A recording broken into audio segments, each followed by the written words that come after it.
The wind cut different across the high plains of Colorado Territory. Manuel Herrera learned that his first winter of 1882, when frost formed on his cabin floor and his water bucket froze solid by morning. He had built his cabin exactly the way every homesteader was told to build it. Tight log walls, stone fireplace, standard floor joists, proven and trusted. By February, he had burned more cordwood than two families should need, and still the cold seeped through the floorboards. Across the territory, settlers were fighting the same losing battle in cabins built by the book. Neighbors laughed when Manuel started talking about Spanish tunnels under the floor. Over 2 years, Manuel quietly applied an ancient technique from his grandfather's memories that kept his floor 45 degrees Fahrenheit warmer while using a third of the fuel. I'll break down the exact steps and principles behind this forgotten system. What did Manuel understand about moving heat under a frontier cabin that every settler missed? The homestead claim stretched across 640 acres of stubborn prairie where the wind never stopped and timber grew sparse along distant creek beds. Manuel Herrera had filed his papers in the spring of 1882, staking his future on land that promised fertile soil, but delivered thin topsoil over broken shale that split under the plow. The nearest neighbor lived 3 miles east, and the closest settlement with a general store sat 2 days' ride south through country that turned treacherous when winter storms rolled down from the mountains. By October, Manuel had finished his cabin according to every manual and guide circulated among homesteaders throughout Colorado Territory. The structure measured 16 feet by 24 feet, with walls built from local ponderosa pine logs, each piece carefully fitted and chinked with mud and prairie grass. He had positioned the stone fireplace on the gable end, exactly as recommended, using field stone hauled from a creek bed 5 miles north. The floor consisted of split pine planks laid across sturdy joists that rested directly on low stone piers, creating the standard frontier cabin that had sheltered thousands of settlers across the high plains. The first serious cold arrived in November, with temperatures dropping to 10 degrees below zero and staying there for days. Manuel fed his fireplace continuously, burning cord after cord of precious ponderosa and juniper wood that he had spent weeks cutting and hauling. The fire roared, and the air near the hearth grew warm, but the heat rose straight up and out through the roof, while the floor remained brutally cold. Every morning he woke to find frost coating the inside surfaces of his windows and ice forming in his water bucket despite keeping the fire burning through the night. 3 miles east, his neighbor Thomas Brennan faced identical problems in a cabin built to the same specifications. Brennan had constructed his floor joists slightly closer to the ground, and the repeated heating and cooling cycles caused his floorboards to warp and shrink, creating gaps that let cold air whistle up from below. The constant expansion and contraction made his timbers squeak and groan through the night, and by December his floor had developed a permanent bow that made walking across the cabin feel like crossing the deck of a ship. To the north, the widow Catherine Morrison struggled in her smaller cabin, where a single night of letting the fire die down too low resulted in frost covering her floor by dawn. She lost a week's worth of stored vegetables when they froze solid, and her bedding became damp from condensation that formed when warm air from the fire met the cold surfaces throughout the cabin.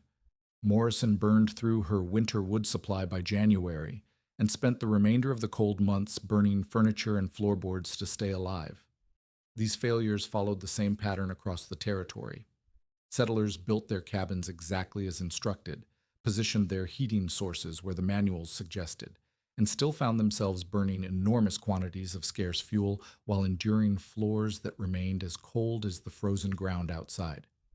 The accepted wisdom held that a simple fire inside the living space was sufficient, that heat would naturally warm the entire cabin, and that any additional complexity was unnecessary luxury unsuited to frontier life. Manuel had grown up with different stories. His grandfather, Miguel Herrera, had immigrated from a village near Segovia in the region of Castile, bringing memories of stone houses that stayed warm through mountain winters using methods passed down for generations. As a boy, Manuel had listened to descriptions of houses where fire burned outside the main room, but heat traveled through channels beneath the floor, warming the living space from below. His grandfather called the system Gloria, explaining how it used less fuel than open fires while keeping floors warm enough to walk barefoot, even in the coldest weather. The stories had seemed like old country tales until Manuel experienced his first Colorado winter and recognized the fundamental flaw in frontier heating wisdom.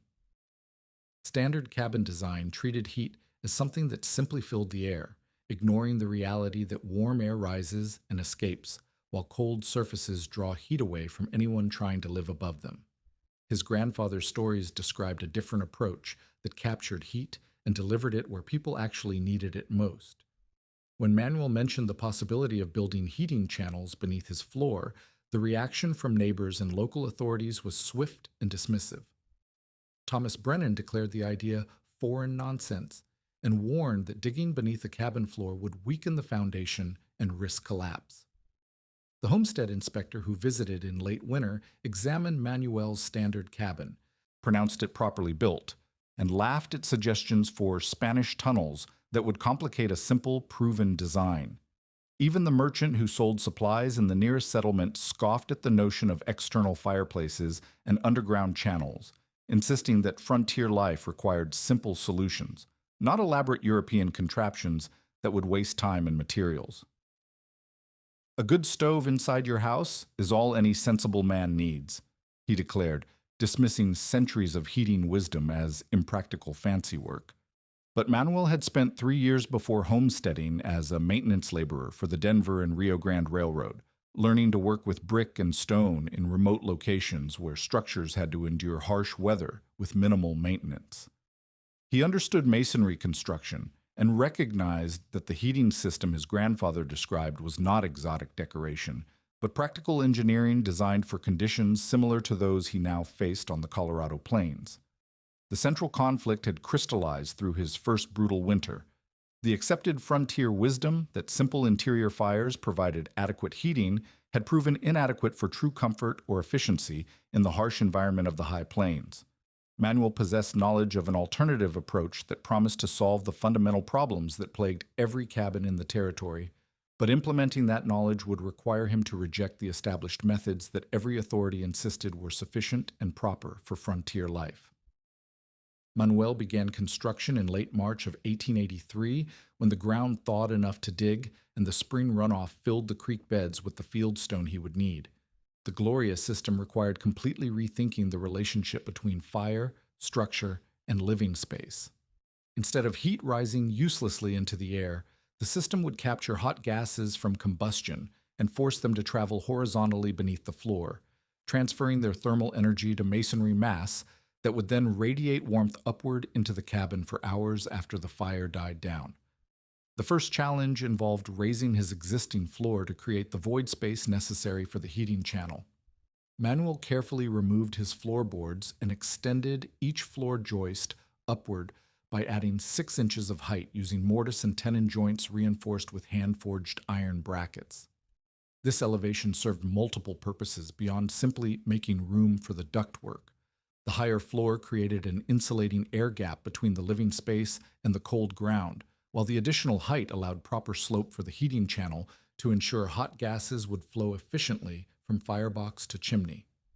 Creating the channel itself required masonry skills Manuel had developed during his railroad work, but adapted to the specific requirements of the Gloria System. He excavated a trench 18 inches wide and 12 inches deep that ran the full length of his cabin from the planned external firebox location on the south wall to the chimney position on the north end. The trench followed a carefully calculated slope of approximately 1 inch per every 4 feet of length, ensuring that hot gases would flow naturally through the channel without requiring mechanical assistance. The channel walls required materials that could withstand repeated heating and cooling cycles while retaining and slowly releasing thermal energy. Manuel hauled fieldstone from Willow Creek, selecting flat pieces of red sandstone that split cleanly and could be fitted together with minimal gaps.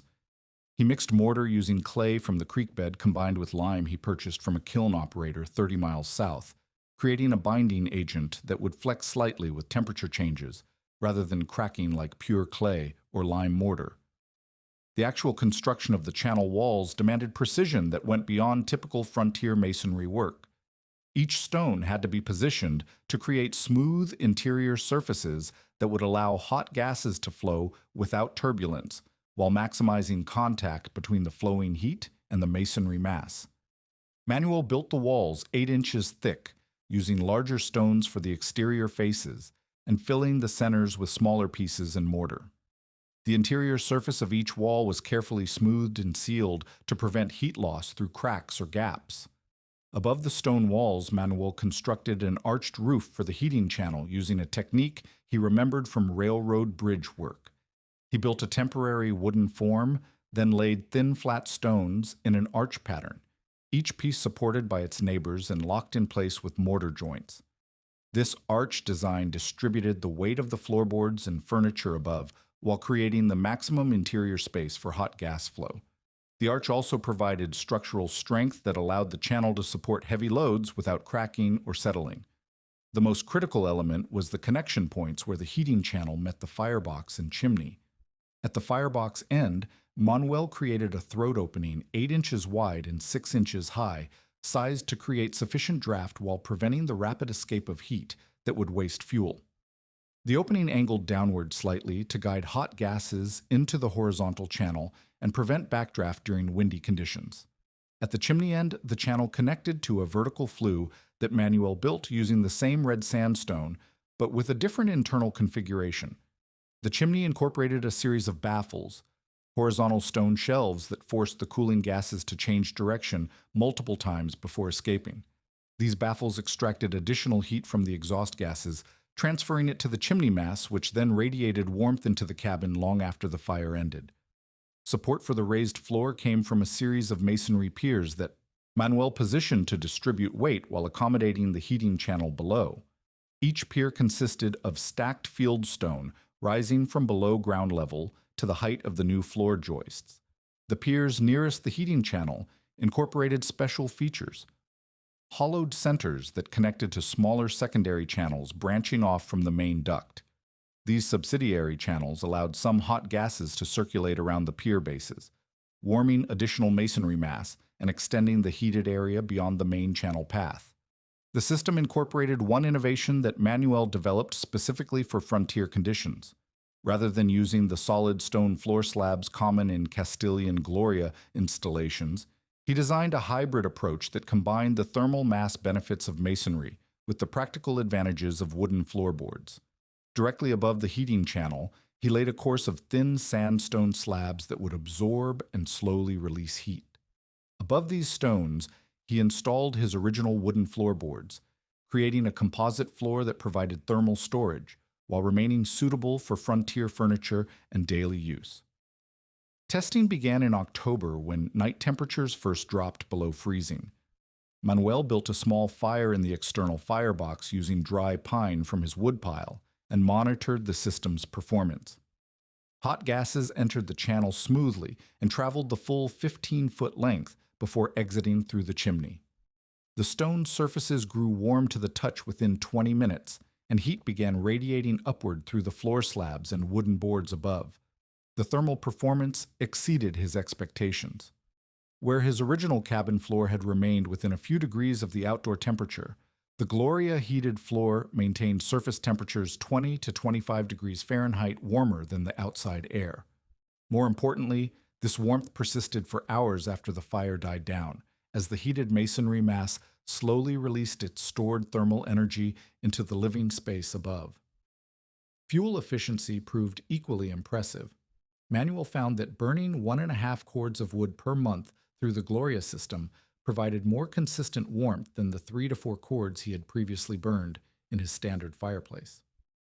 The system's ability to extract and store heat from combustion gases meant that virtually no thermal energy escaped unused up the chimney.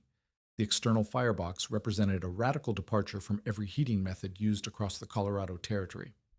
Instead of placing the fire source within the living space where it competed with occupants for oxygen and created dangerous drafts, Manuel constructed his combustion chamber outside the south wall of his cabin in a lean-to structure that isolated the burning process from his daily life while maximizing heat extraction efficiency. The firebox itself measured 2 feet square and 18 inches deep, built with the same red sandstone he had used for the Gloria channel, but configured differently to optimize combustion control. The interior walls sloped inward slightly toward the bottom, creating a funnel shape that concentrated heat while allowing complete combustion of even the smallest fuel materials.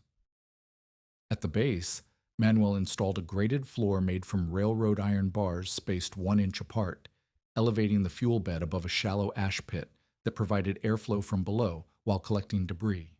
The most innovative feature was the adjustable air control system Manuel designed using techniques adapted from railroad maintenance work. He fabricated a sliding iron damper that could restrict or open the air intake at the base of the firebox, allowing precise control over combustion rate.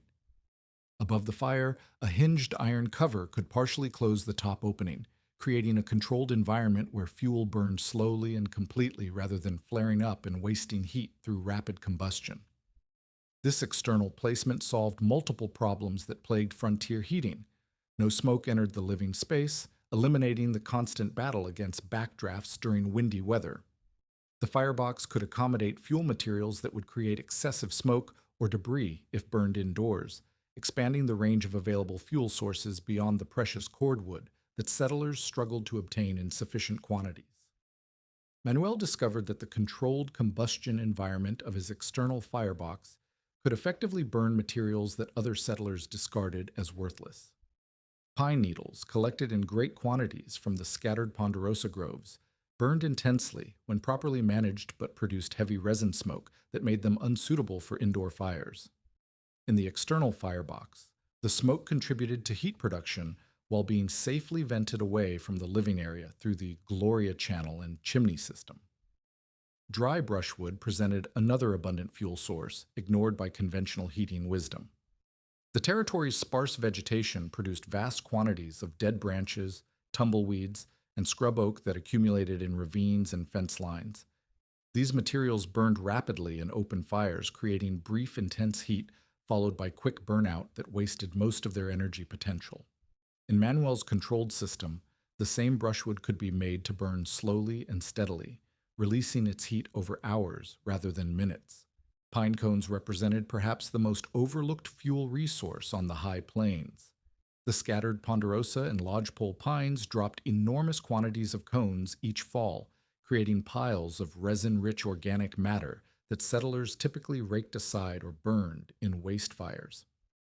Manuel found that pine cones burned exceptionally well in his controlled system, producing intense heat with minimal ash while consuming completely when given adequate airflow control. The combustion management technique required understanding principles that went beyond simply lighting fires. Manuel learned to load his firebox in layers, with fine materials like pine needles at the bottom to establish initial heat, followed by brushwood to maintain steady burning, and finally larger pieces like pine cones or small branches to provide sustained fuel. The key was controlling the air supply to maintain combustion at the optimal rate for heat extraction rather than rapid fuel consumption. During a typical firing sequence, Manuel would open both the bottom damper and top cover fully while lighting the initial fuel load, creating maximum airflow for quick ignition.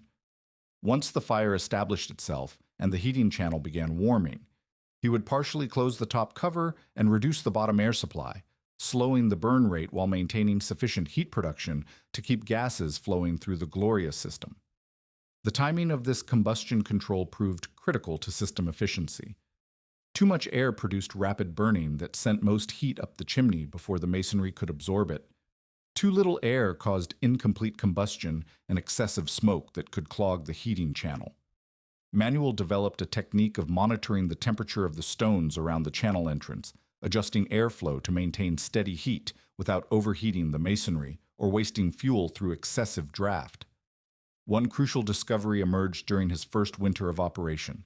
The external firebox location allowed him to tend the fire without entering the heated living space, preventing heat loss through open doors and eliminating the indoor air disturbance caused by feeding fires within the cabin. He could load fuel, adjust dampers, and clean ash without affecting the stable thermal environment he had created inside his home. The fuel preparation process became a year-round activity rather than the seasonal woodcutting that occupied most settlers. Manuel collected pine needles throughout the summer, storing them in the lean-to structure where they dried completely and remained readily available. Brushwood gathering occurred during his regular activities around the homestead, requiring no special expeditions to distant timber sources. Pine cone collection happened naturally during his other outdoor work, accumulating supplies that would last through extended cold periods. Testing during December of 1883 revealed the dramatic efficiency improvements this system provided. A typical firing using 2 bushel baskets of mixed small fuels, pine needles, brushwood, and pine cones, burned intensely for 30 minutes, then continued smoldering for another 2 hours under controlled airflow. The slow burn phase extracted maximum heat from the fuel while maintaining gas flow through the heating channel, warming the floor mass without requiring constant attention or fuel addition. The fuel consumption comparison with his neighbors proved startling. Where Thomas Brennan burned 6 cords of precious ponderosa logs during December, Manuel used materials equivalent to approximately 2 cords while achieving superior heating performance. His floor remained warm enough for comfortable barefoot walking, even on mornings when outside temperatures dropped below zero, while Brennan continued struggling with floors that barely rose above freezing despite continuous wood burning. Perhaps most significantly, Manuel's fuel sources renewed themselves naturally each year through normal forest processes, while his neighbors faced the increasingly difficult task of locating, cutting, and hauling ever more distant timber resources.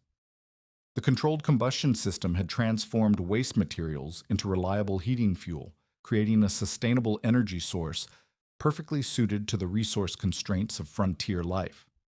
Spring thaw of 1884 revealed problems that Manuel had not anticipated during his system's initial winter operation.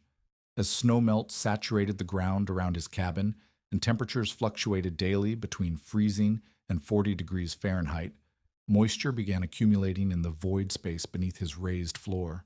The heated masonry had created a microclimate that attracted condensation, and without proper air circulation, this moisture threatened to undermine everything he had accomplished.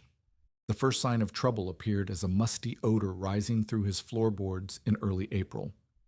When Manuel removed several boards to investigate, he discovered droplets of water clinging to the underside of his floor and pooling in low spots of the Gloria channel. The problem stemmed from the temperature differential between the heated masonry mass and the cooling spring air, creating conditions similar to those inside a root cellar where warm, moist air condensed on cooler surfaces.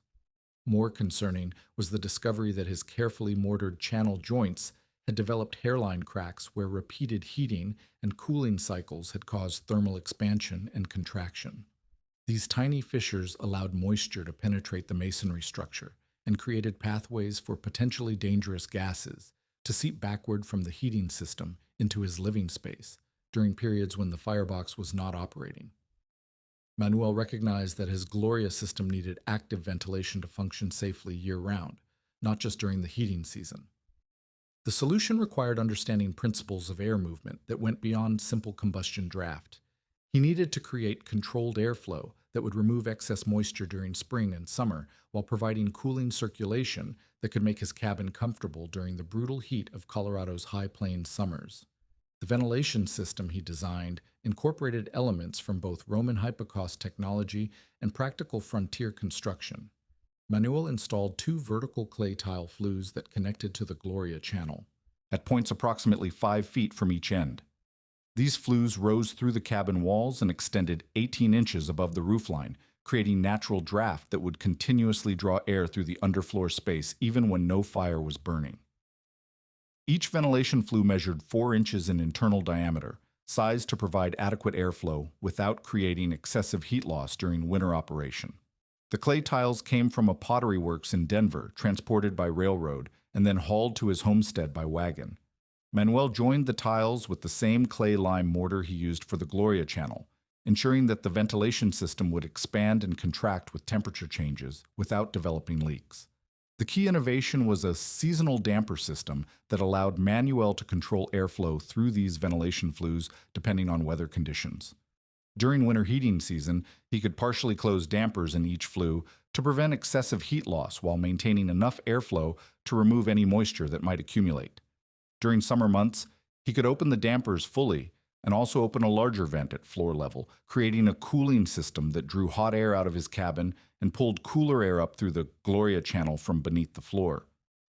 Sealing the masonry against moisture infiltration required developing a mortar mixture specifically formulated for the thermal cycling that the Gloria system created. Manuel's original clay-lime mortar had proven adequate for construction, but lacked the flexibility needed for long-term durability under repeated heating and cooling. He experimented with different ratios of clay, lime, and sand, finally settling on a mixture that incorporated chopped grass fibers as a binding agent that allowed the mortar to flex slightly without cracking. The improved mortar consisted of 3 parts clay from Willow Creek, 2 parts lime, 1 part coarse sand, and chopped buffalo grass that he gathered from nearby prairie areas. The grass fibers, cut to lengths of approximately 1 inch, distributed throughout the mortar matrix and created microscopic reinforcement that prevented thermal stress from developing into visible cracks. This biocomposite approach drew on construction techniques that Manuel remembered from descriptions of adobe buildings in his grandfather's Spanish village. Application of the resealing work required carefully cleaning out the old mortar from channel joints and applying the new mixture during moderate weather when temperatures remained stable for several days. Manuel worked systematically through his entire system, paying particular attention to the connections between the horizontal channel and the vertical chimney and ventilation flues where thermal stress was greatest. The summer cooling capability transformed his cabin's livability during the intense heat that characterized Colorado's high elevation summers. When outside temperatures reached 90 degrees Fahrenheit or higher, Manuel could open the floor-level vent and fully open the ventilation flue dampers, creating airflow that drew hot air out of his living space and replaced it with cooler air that had been in contact with the thermal mass of his Gloria channel and the earth beneath his cabin.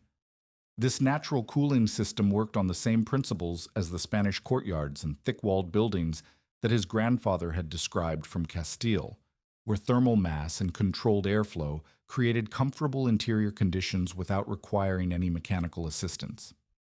The masonry that stored heat during winter became a cooling resource during summer, absorbing heat from the incoming air and releasing it gradually through the ventilation system. Testing during the summer of 1884 proved the system's effectiveness beyond winter heating alone, while neighboring cabins became virtually uninhabitable during the hottest days, with interior temperatures often exceeding outside air by 10 to 15 degrees Fahrenheit. Due to solar heating of walls and roofs, Manuel's cabin remained consistently cooler than the outside temperature. The thermal mass effect combined with controlled ventilation kept his interior approximately 12 degrees Fahrenheit cooler than the outdoor air during peak afternoon heat. The moisture control proved equally successful. Throughout the spring thaw and into the humid conditions of summer thunderstorm season, Manuel's underfloor space remained dry and free of the mold problems that plagued many frontier buildings constructed directly on the ground. The continuous gentle airflow through his ventilation system removed excess humidity before it could condense and create problems with structural timber or stored goods. By autumn of 1884, Manuel had created a true four-season environmental control system that provided heating, cooling, moisture control, and ventilation using only natural forces and traditional masonry thermal mass principles. The system required no ongoing fuel input during summer months, yet continued to improve his living conditions through passive climate control that drew on the Earth's stable underground temperatures and the thermal flywheel effect of his heated masonry mass. Inspection after 6 months of year-round operation showed that his improved mortar joints remained crack-free and his ventilation flues functioned exactly as designed. The Gloria system had evolved from a simple heating solution into a comprehensive environmental control technology perfectly adapted to the extreme seasonal variations of Colorado Territory's high plains climate. The winter of 1885 to 1886 arrived with unprecedented severity across Colorado Territory. By mid-January, a high-pressure system had settled over the Rocky Mountains, creating conditions that local weather observers would later record as the most sustained cold period in territorial history. Night temperatures plummeted to 18 degrees below 0 Fahrenheit and remained there for days at a time, while daytime highs struggled to reach 8 degrees above zero even during the clearest sunshine. The cold snap began on January 15th and continued unbroken for 17 days, accompanied by winds that sustained 30-mile-per-hour speeds and created snowdrifts that blocked roads and isolated homesteads throughout the region. These conditions created the ultimate test for every heating system across the high plains, separating functional solutions from inadequate ones with life-or-death clarity that allowed no room for theoretical discussions or polite disagreements about heating philosophy. Thomas Brennan's struggle began within the first 3 days when his indoor fireplace, burning continuously day and night, failed to prevent ice from forming on his cabin walls. His floorboards contracted so severely in the cold that gaps opened between them, creating channels for frigid air to flow upward from the space beneath his cabin. By the end of the first week, Brennan was burning through a full cord of precious ponderosa logs every 2 days, a consumption rate that would exhaust his entire winter wood supply before the cold snap ended. The widow Catherine Morrison faced even more desperate circumstances. Her smaller cabin and limited wood supply forced her to ration fuel, allowing her fire to burn down during the night to conserve logs for daytime heating. On the morning of January 20th, she woke to find her water bucket frozen solid and frost covering every surface inside her cabin, including the blankets on her bed. The extreme cold had penetrated so thoroughly that her food stores began freezing despite being kept near the fireplace, threatening her survival through the remainder of winter. 3 miles north, homesteader James Crawford experienced the structural failure that Manuel had long predicted would result from extreme thermal cycling. Crawford's cabin, built with slightly green timber that had not fully seasoned, suffered catastrophic warping as the repeated heating and cooling cycles caused his floor joists to twist and his floorboards to buckle. By January 25th, gaps between his floorboards had opened wide enough to lose small objects, and cold air rushed through these openings with such force that his fireplace could barely maintain temperatures above freezing, even while consuming enormous quantities of fuel. Manuel's response to the crisis demonstrated the full potential of his integrated Gloria system under extreme conditions. Each morning throughout the cold snap, he loaded his external firebox with approximately 3 bushel baskets of mixed small fuels, pine needles, dry brushwood, and pine cones that he had collected and stored throughout the previous year. The controlled combustion process he had perfected allowed this relatively modest fuel load to burn steadily for 8 to 10 hours, with the thermal mass of his heating channel storing and slowly releasing heat long after the flames died down. The temperature measurements Manuel recorded during this period revealed the dramatic performance advantage his system provided. Using a mercury thermometer positioned on his floor near the center of his cabin, he documented interior temperatures that remained consistently between 38 and 42 degrees Fahrenheit, even during the coldest nights when outside air dropped to 18 below zero. This 60-degree differential represented a level of thermal protection that none of his neighbors achieved despite burning 3 to 4 times as much fuel. More significantly, Manuel's floor surface temperatures, measured by pressing the thermometer bulb directly against the floorboards, registered between 45 and 50 degrees Fahrenheit throughout the cold snap. This meant that his living space remained not just habitable, but genuinely comfortable, allowing him to walk barefoot, work at his table without heavy clothing, and sleep under normal bedding rather than the multiple layers of blankets and furs that his neighbors required for survival. The fuel consumption comparison provided stark evidence of the system's efficiency. Manuel's total fuel use during the 17-day cold snap amounted to approximately 51 bushel baskets of small materials, equivalent to roughly 2 cords of conventional firewood. Meanwhile, Thomas Brennan burned 8.5 cords of split logs. Catherine Morrison exhausted her entire remaining wood supply of 6 cords, and James Crawford consumed 7 cords while still suffering from inadequate heating and structural damage. The crisis reached its peak on January 28th, when Crawford arrived at Manuel's cabin seeking emergency shelter after his own heating system had failed completely. Crawford had run out of accessible firewood when drifting snow blocked the path to his woodpile, and his damaged floor allowed so much cold air infiltration that his cabin had become uninhabitable despite desperate efforts to maintain a fire using furniture and floorboards as fuel. This emergency demonstrated another crucial advantage of Manuel's system. its independence from large timber resources, and its ability to function using materials that remained accessible even during severe weather. While his neighbors struggled to reach distant woodpiles through deep snow and fought to split frozen logs with numbed hands, Manuel simply gathered pine needles and small branches from areas immediately around his cabin that the wind kept partially clear. The social impact of Manuel's success during the crisis marked the beginning of a fundamental shift in local attitudes toward heating technology. When James Crawford spent 3 days recovering in Manuel's consistently warm cabin while his own structure remained uninhabitable, he experienced firsthand the comfort and reliability that the Gloria System provided. Crawford became the first neighbor to request detailed instruction in building his own underfloor heating channel.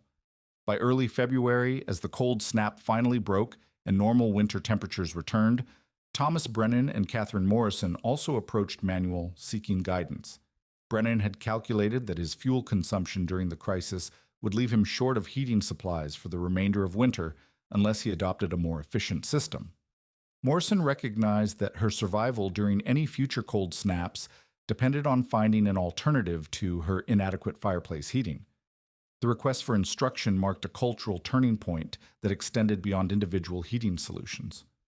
For 3 years, Manuel's Spanish tunnels had been dismissed as unnecessary foreign complexity, unsuited to practical frontier life.